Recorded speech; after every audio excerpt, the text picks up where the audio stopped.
everybody. I'm Dr. Leonard Hoffman. I'm chief editor of the Timeline New Testament. The Timeline New Testament is a chronological arrangement of the Williams New Testament translation, woven into a historical and cultural fabric of the first century.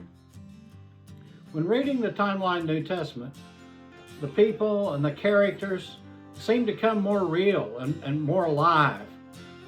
Places seem to connect and moves into a single story about God and his interaction with his most loved, most desired possession, men and women. Some of those connections and stories were always there, but now they emerge and come to light in ways you'd never thought of. One of those stories has to do with the background to the book of Romans. When I just graduated from Bible college and starting into ministry, I just had one of these nagging questions about the book of Romans. Oh, it wasn't about faith, and it didn't bother my theology at all, but there was just something about it that did not seem to make sense to me in what little I knew and thought I knew at the time. It goes like this. Tradition tells us that Peter started the church in Rome. My question then becomes, why would Paul write a letter to a church in Rome? Just look at where Paul wrote. Paul wrote to churches and that he planted. He wrote to people that was friends. He wrote the churches, he either planted them himself or one of his disciples did, in the case of Colossians and the book we now label Ephesians. But there were people that he had personal connection with. As a matter of fact, in Romans chapter 15 and verse 20, Paul tells us that he went to great lengths to go to where the gospel had never been preached because he didn't want to be building on someone else's foundation. It just doesn't make sense that Paul then would write a letter to a church that Peter planted. We know that Paul wanted to go to Rome, would have loved to go. We see that in his writings in several places, and obviously later on he does actually get there. But there was a problem during this time frame that Paul wouldn't dare go into Rome. There'd been an edict that sent all the Jews out of Rome. We know Aquila and Priscilla came out because of that edict, and there was a lot of others that were forced out of Rome. The problem was that then Rome began to experience a problem. They didn't have any workers.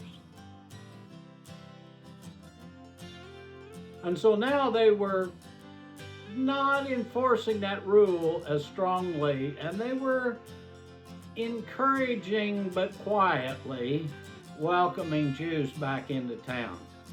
So we have Jews that come in quietly and do their jobs and are, just quiet, good citizens. And so we find them moving into town. The problem is that Paul couldn't do that. Paul was already on a watch list by the Romans just because of the stuff he'd done or the stories of his ministries out in the provinces. So Rome wouldn't be all that excited for him to show up. The next thing we have is that the zealots, the Jewish zealots, had actually now contracted assassins to kill Paul. So for him to show up in Rome,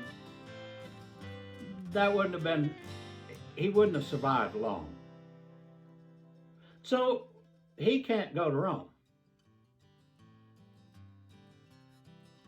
So you have to wonder, Did Paul find an ingenious way to start an ecclesia in Rome without going there himself? Just what was his connection with this group of people that were now in Rome that he was writing to? What was unique about them that Paul could write to them, a group he'd never been to, that he could write to them with the same tone of familiarity that he did with his other letters to his other groups? Interesting question, isn't it? You can read the story for yourself in the Timeline New Testament. And I want to encourage you as you do it, be ready, because you may find that your whole picture of the book of Romans, the whole purpose and intent and the very spirit behind it, you may find it all gets shifted a bit. Click below. Make sure and reserve your copy, or go to your bookstore or order from one of your online sources.